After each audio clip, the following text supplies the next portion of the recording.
Il y a des histoires qui vous accompagnent toute une vie. Harry Potter fait partie de celle-ci. Depuis toujours, cette saga m'accompagne. Les livres, les films, les jeux, tout cet univers a façonné une part de mon imaginaire. Ce n'est pas seulement une histoire de magie ou de sorciers, c'est une invitation au voyage, à l'évasion, à l'idée qu'un autre monde peut exister, juste à côté du nôtre. Pendant longtemps, ces lieux sont restés des images, des décors vus à l'écran, des endroits que l'on connaît par cœur sans jamais y avoir mis les pieds. Et puis un jour, l'envie est née, voir par moi-même, marcher là où les caméras se sont posées, traverser les rues et les paysages qui ont inspiré cet univers, ressentir ce que ces endroits racontent, au-delà de la fiction. Cette vidéo n'est pas un simple guide, c'est une expérience nouvelle, une façon de vivre Harry Potter autrement, loin des écrans, au plus près du réel, de découvrir ce qui a été filmé, ce qui a inspiré et parfois ce qui n'est lié à la saga que par une atmosphère, une sensation, une évidence. Aujourd'hui, j'ai envie de partager ce voyage, de vous emmener avec moi à travers ces lieux, qu'ils aient servi de décor ou qu'ils aient nourri l'imaginaire de la saga. Pas pour expliquer, pas pour analyser, mais pour ressentir. Parce que parfois, la magie ne se trouve pas seulement dans l'histoire qu'on nous raconte. Elle se trouve dans le fait d'aller la chercher, soi-même. King's Cross, ce n'est pas seulement une gare, c'est un point de départ. C'est ici que, pour la première fois, Harry quitte le monde ordinaire pour entrer dans celui de la magie. Un simple quai, une foule pressée, un mur que personne ne remarque et pourtant derrière, tout commence. Et d'une certaine manière, c'est ici que nous entrons avec lui. Dans cet univers où la magie se cache au cœur du réel, là où personne ne pense à regarder. King's Cross n'a rien d'un château ou d'un lieu sacré. C'est un endroit banal, et c'est précisément ce qui le rend si important. Un endroit de passage, des valises, des annonces, des cafés pris trop vite, des au revoir qui durent une seconde, et pourtant, au milieu de ce flux, il y a une idée étrange, un seuil, pas une porte, pas un portail monumental, juste un mur, une arche, un coin de gare qui, dans l'imaginaire, devient une frontière. Dans Harry Potter, King's Cross, c'est l'endroit où le monde normal touche le monde magique. Le départ vers Poudlard, ce n'est pas une grande scène héroïque, c'est une routine. Chaque 1er septembre, on prend le train, on traverse la foule, on marche droit, sans se retourner. Et c'est ça qui rend ce lieu si puissant. L'idée que la magie ne surgit pas au sommet d'une montagne, mais au cœur d'un endroit banal au milieu des gens pressés. Sauf que la réalité est un peu moins parfaite. Et c'est justement ce qui la rend plus belle. Dans la vraie gare, les voies 9 et 10 ne sont pas à côté. Elles sont séparées par des rails, donc impossible d'avoir le fameux mur exactement comme dans les livres.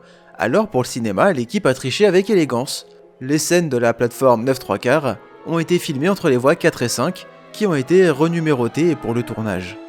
C'est le genre de détail qui rappelle que le mythe se fabrique aussi avec du scotch. Et puis il y a ce fait presque poétique. King's Cross a encadré la saga. Une partie des scènes autour de la plateforme a été tournée ici, et le lieu est souvent présenté comme ayant servi de décor à la fois à l'un des tout premiers instants filmés et au dernier souffle de la série au cinéma. Comme si la gare, elle aussi, avait vu grandir les personnages, et nous avec eux. Aujourd'hui, si vous cherchez l'empreinte la plus visible de cette légende, vous tombez forcément sur l'installation plateforme 9/3 dans la gare. Un panneau et un chariot à bagages à moitié englouti dans le mur, devenu un point célèbre de pèlerinage moderne.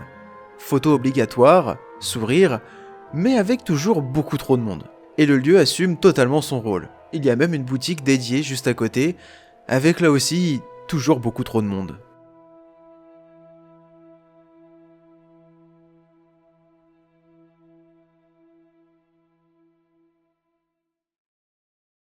Une fois le passage franchi, le monde magique ne s'ouvre pas d'un seul coup. Il se révèle progressivement. Après King's Cross, la magie quitte les quais pour se glisser dans la ville elle-même. Au détour d'une rue, derrière des façades ordinaires, elle attend d'être découverte. L'Edenhall Market incarne parfaitement cette idée. Un lieu bien réel, traversé chaque jour par des passants, mais qui cache pourtant l'une des portes les plus célèbres de la saga. Quand on entre dans l'Edenhall Market, on a l'impression de ne pas être exactement à l'heure. Comme si Londres avait gardé ici un morceau de son passé, coincé entre deux immeubles modernes. Le bruit de la ville s'éloigne, la lumière devient plus douce, filtrée par une verrière victorienne, et soudain, tout ralentit. En réalité, l'Edenhall Market n'est pas un décor de cinéma à l'origine. C'est un marché couvert historique, situé dans la City de Londres, le quartier financier. On y vient pour manger, pour boire un verre après le travail, pour acheter des fleurs, du fromage, ou simplement traverser plus vite entre deux rues.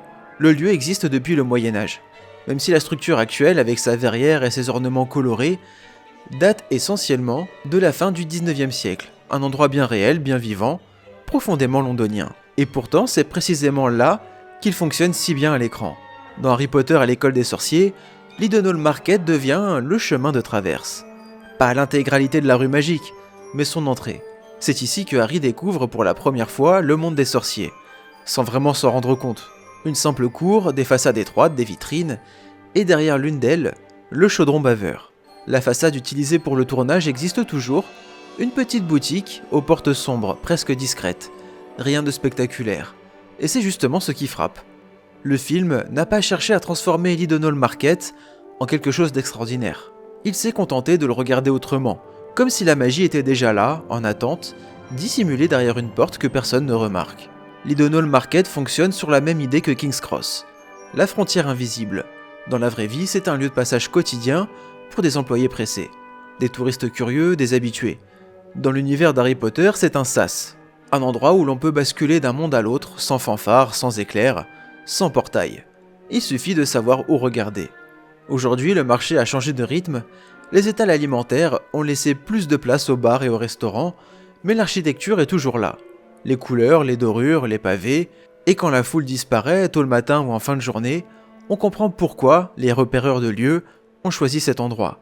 Il y a quelque chose de théâtral, presque irréel, sans que ce soit forcé.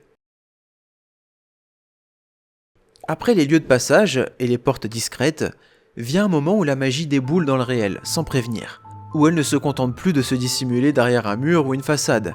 Millennium Bridge symbolise ce basculement. Quand on arrive sur le Millennium Bridge, on a d'abord une sensation très simple, de l'espace. La Tamise s'ouvre devant nous, Londres respire, et le regard glisse naturellement entre St. Paul Cathédrale et la Tate moderne. C'est un pont piéton, moderne, presque minimaliste, rien d'ancien, rien de magique a priori, juste de l'acier, des câbles tendus, et la ville qui continue de vivre. En réalité, le Millennium Bridge est un ouvrage récent. Il a été inauguré en 2000 pour célébrer l'entrée de Londres dans le nouveau millénaire. À l'origine, il devait symboliser le futur, une passerelle légère, discrète, presque invisible dans le paysage. Son histoire commence même par un léger échec. Le jour de son ouverture, le pont se met à osciller sous les pas des piétons, lui valant le surnom de Wobbly Bridge. Il sera fermé, renforcé puis rouvert en 2002. Depuis, il tient parfaitement, stable et silencieux. Et pourtant, dans Harry Potter et les reliques de la mort partie 1, ce pont devient tout l'inverse. Dès les premières minutes du film, le Millennium Bridge est violemment détruit par les Mange-Morts. La scène est brève, brutale, presque choquante. Pas d'introduction, pas d'explication. Londres est attaquée et personne ne s'en rend compte. Le monde magique ne se cache plus. Il frappe au cœur de la ville, en plein jour. Le choix du Millennium Bridge n'est pas anodin. Ce n'est pas un pont chargé d'histoire ancienne ou de romantisme. C'est un symbole de modernité, de continuité, de passage. Le détruire à l'écran, c'est envoyer un message clair. Plus rien n'est épargné. Même ce qui est récent, rationnel, solide. Même ce qui relie. Contrairement à King's Cross ou l'Edenhall Market, ici, il n'est pas question de seuil discret ou de passage secret. Le pont représente l'inverse. La magie qui ne se cache plus. Elle envahit l'espace public. Elle frappe sans prévenir, et elle laisse derrière elle une sensation très claire. Le monde que vous connaissiez n'est plus sûr. Aujourd'hui, quand on traverse le pont, rien ne rappelle explicitement Harry Potter. Pas de plaque, pas de boutique, pas de clin d'œil. Et c'est peut-être ce qui rend le lieu encore plus fort. Tout se joue dans la mémoire. Dans ce que l'on sait, dans ce que l'on projette. Après avoir vu la magie s'imposer au monde réel, il est temps d'en comprendre l'envers du décor, de quitter l'histoire, pour entrer dans sa fabrication. Les studios Harry Potter ne racontent pas le monde des sorciers, mais la manière dont il a été créé. Les studios ne sont pas simplement un lieu à visiter, ce sont des vestiges concrets d'un monde imaginaire, conservé là où il a réellement pris forme. Leur nom officiel est Warner Bros. Studio Tour London, The Making of Harry Potter. Ils sont situés au nord-ouest de Londres, sur un ancien site industriel transformé en studio de cinéma. C'est ici que l'intégralité des 8 films Harry Potter a été tournée, entre 2000 et 2010. Pas quelques scènes isolées, le cœur même de la saga a été fabriqué dans ces hangars pendant plus de 10 ans. Contrairement à ce que l'on pourrait croire, il ne s'agit pas d'un parc d'attractions. Il n'y a pas de manège, pas de parcours scénarisé artificiel. Le lieu a été conçu comme une conservation des décors, des costumes et des techniques de tournage, ouverte au public après la fin de la saga. Les studios ont ouvert leurs portes le 31 mars 2012 avec une intention claire: préserver ce qui allait normalement être démonté, détruit ou stocké. Ce qui frappe immédiatement, c'est la matière. La grande salle existe réellement. Les pavés du chemin de traverse sont là. Les murs portent des traces d'usure volontairement ajoutées par le cinéma. En avançant, une évidence s'impose. La magie du cinéma repose sur du bois, du plâtre, du métal et de la peinture, et un sens du détail presque obsessionnel. Beaucoup de décors sont volontairement incomplets. Une façade n'a pas d'arrière. Un escalier ne mène nulle part. Une porte est trop petite pour être crédible hors champ. Ces choix rappellent une chose essentielle: le cinéma ne construit jamais plus que ce que la caméra voit. Et pourtant, dans la mémoire collective, ces lieux paraissent immenses, cohérents et habités. Le Poudlard Express est également présent sur place, installé sur une portion de quai reconstituée. Le train ne partira plus. Mais il continue de représenter l'un des symboles les plus forts de la saga. Le départ, l'apprentissage, la rupture avec l'enfance ordinaire. Les studios permettent aussi de comprendre l'évolution du ton de la série. Les costumes deviennent plus sombres au fil des films. Les décors perdent en fantaisie et gagnent en gravité. Sans qu'un mot ne soit prononcé, l'espace raconte le passage progressif d'un conte à une histoire de guerre. Un détail important, très concret, la visite se fait uniquement sur réservation, avec des créneaux horaires précis. Le lieu est extrêmement fréquenté, preuve que, des années après la fin des films, l'univers continue de vivre. Non plus à l'écran, du moins pour le moment, mais dans la mémoire collective. Les studios Harry Potter ne portent pas un monde magique intact. Ils montrent ce qu'il en reste. Des décors figés, des objets immobiles, une illusion arrêtée dans le temps. Et paradoxalement, c'est ce qui rend l'expérience si forte. Parce qu'en comprenant comment la magie a été fabriquée, elle ne disparaît pas pour autant. Elle change simplement de nature.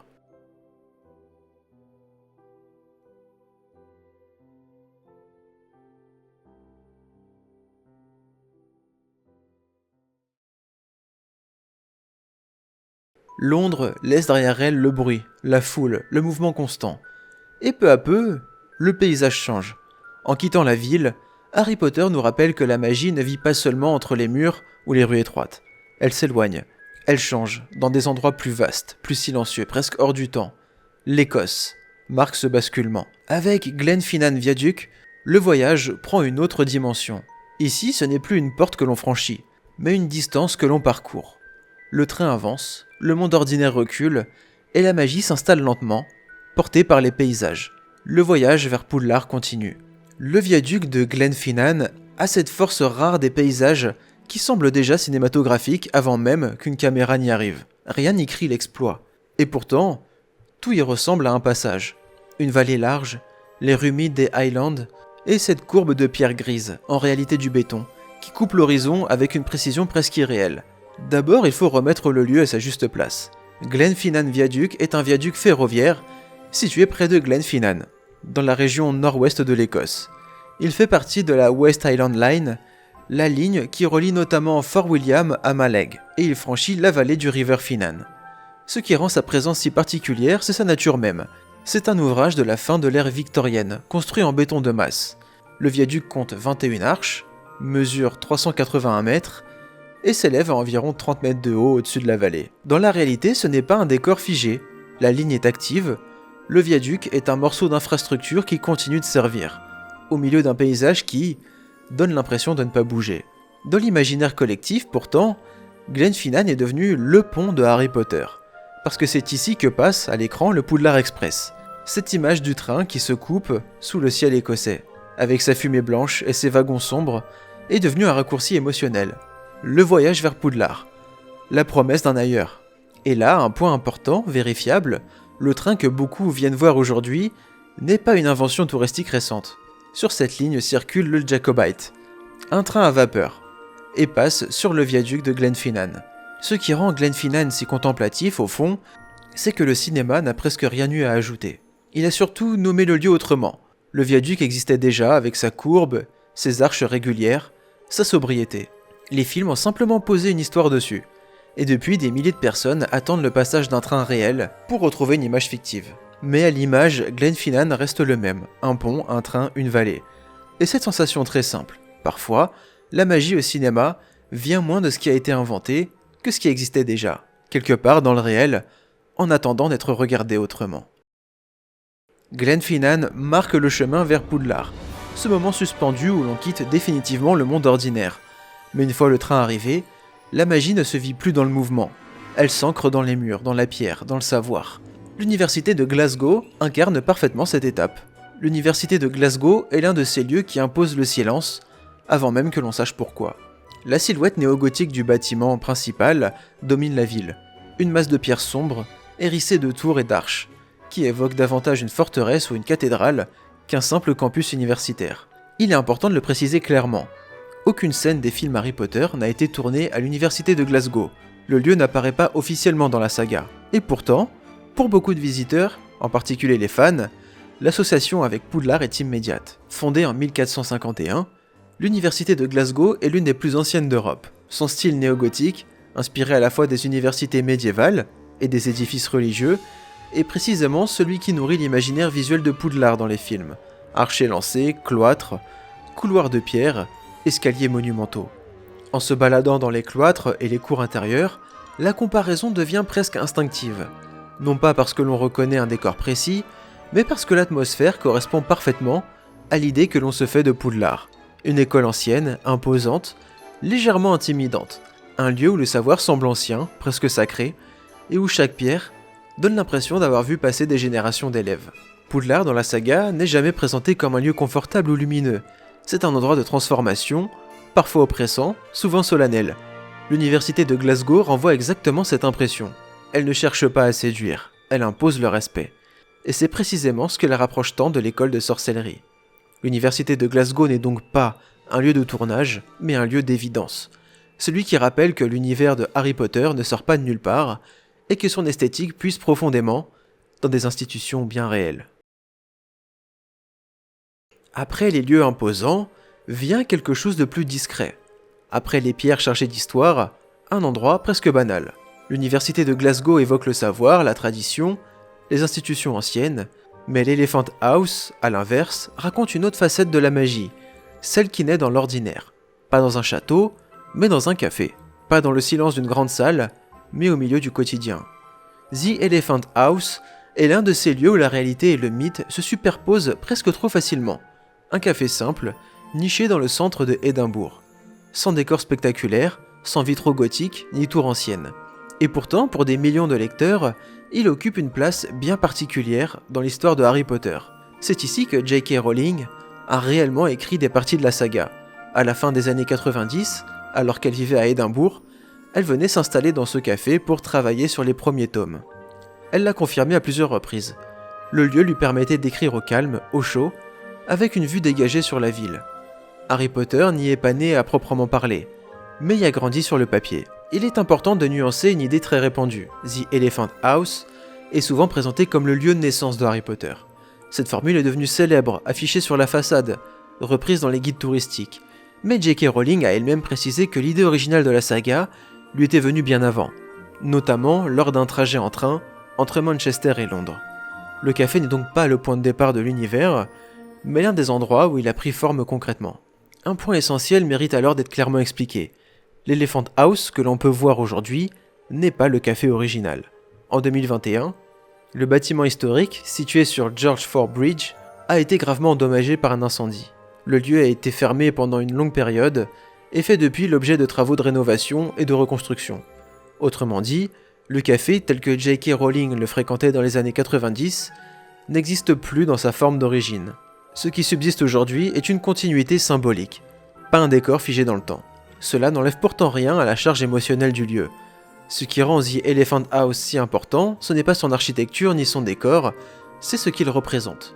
Un endroit ordinaire, fréquenté par des anonymes, où une autrice encore inconnue venait d'écrire, parfois avec peu de moyens, un monde qui allait devenir l'un des plus célèbres de la littérature moderne. Pas un château, pas une bibliothèque monumentale, juste une table, une boisson chaude et des pages noircies. En parlant de boisson chaude d'ailleurs, on peut y déguster une bière au beurre. Et à ma grande surprise, c'est dégueulasse. Aujourd'hui, les visiteurs viennent moins pour le café lui-même que pour ce qu'il incarne. Une trace, une étape, un moment suspendu dans la vie d'une autrice avant que tout ne bascule. Même transformé, même reconstruit, le lieu continue d'exister dans l'imaginaire collectif. Et après l'écriture vient le monde. Après les lieux de tournage, les paysages et les endroits où l'histoire s'est construite, il reste une chose essentielle, l'imaginaire qui prend vie dans la ville. Victoria Street incarne cette dernière étape. Pas un décor officiel, pas un lieu figé, mais une rue réelle où l'univers de Harry Potter semble naturellement exister. Victoria Street est l'une de ces rues que l'on remarque avant même de savoir pourquoi. Une courbe douce, presque théâtrale, qui descend entre deux niveaux de ville. Des façades colorées, des vitrines étroites, des enseignes qui semblent se répondre d'un côté à l'autre de la rue. Ici, Édimbourg abandonne pour un instant sa rigueur minérale pour quelque chose de plus vivant, de plus fantasque. Dans la réalité, Victoria Street est une rue du centre historique d'Édimbourg, construite au 19e siècle pour relier Grassmarket à George Fort Bridge. Elle était connue pour son tracé incurvé, assez rare à l'époque. C'est une rue commerçante, animée, bien réelle, traversée chaque jour par des habitants comme par des touristes. Il est important de préciser clairement, aucune scène des films Harry Potter n'a été tournée à Victoria Street, elle n'apparaît pas à l'écran, et pourtant son lien avec la saga est devenu presque évident. Victoria Street est très souvent citée comme l'une des sources d'inspiration visuelle du chemin de traverse. Non pas un modèle exact, mais une atmosphère, une idée. Celle d'une rue légèrement chaotique, colorée, où chaque boutique semble cacher quelque chose de différent. Une rue qui donne l'impression qu'en poussant la mauvaise ou la bonne porte, on pourrait tomber sur autre chose que ce qui est affiché. Pour les fans, le rapprochement est immédiat, les façades serrées, les enseignes suspendues, la sensation que la rue n'est pas totalement droite, ni totalement rationnelle. Tout évoque cette vision du chemin de traverse popularisé par les films. Un endroit dense, foisonnant, presque trop plein, où le regard ne sait jamais vraiment où se poser. C'est dans ce contexte qu'existe aujourd'hui Diagon House, une boutique entièrement dédiée à Harry Potter, installée directement sur Victoria Street. Contrairement à une simple référence discrète, la boutique assume pleinement le lien avec la saga, vitrines thématiques, produits inspirés du monde des sorciers, et une mise en scène pensée pour rappeler l'expérience d'une échoppe du chemin de traverse. Elle n'a aucun lien officiel avec J.K. Rowling ou la production des films, mais elle s'inscrit clairement dans l'héritage culturel créé autour de la rue. La présence de cette boutique renforce encore cette image étrange. Victoria Street n'a jamais été conçue pour Harry Potter, mais elle semble presque l'avoir anticipée. Comme si la rue avait attendu qu'une fiction vienne lui donner un nouveau rôle, sans jamais cesser d'être elle-même. Ce voyage touche à sa fin. À travers ces lieux, qu'ils aient servi de décor, d'inspiration ou simplement de résonance, une chose devient claire. Harry Potter n'est pas qu'une histoire enfermée dans des livres ou des films. C'est un univers profondément ancré dans le réel, dans les gares, les rues, les paysages ou les cafés. Voir ces endroits de ses propres yeux, c'est comprendre que la magie n'a jamais été si loin. Elle se cache dans des lieux que l'on traverse sans y penser, dans des bâtiments chargés d'histoire, dans des moments simples qui, un jour, prennent un sens différent. Ce voyage, je l'ai fait pour moi, par passion, mais surtout, je l'ai fait pour le partager. Parce que la magie n'existe vraiment que lorsqu'elle circule, lorsqu'elle se transmet, lorsqu'elle se vit à plusieurs. Et peut-être qu'en regardant cette vidéo, l'envie vous viendra, vous aussi, de suivre ces traces. Pas pour retrouver exactement ce que vous avez vu à l'écran, mais pour ressentir, à votre tour, ce que ces lieux racontent. Parce qu'au fond, Harry Potter ne nous a jamais seulement appris à croire en la magie, mais nous a appris à rêver.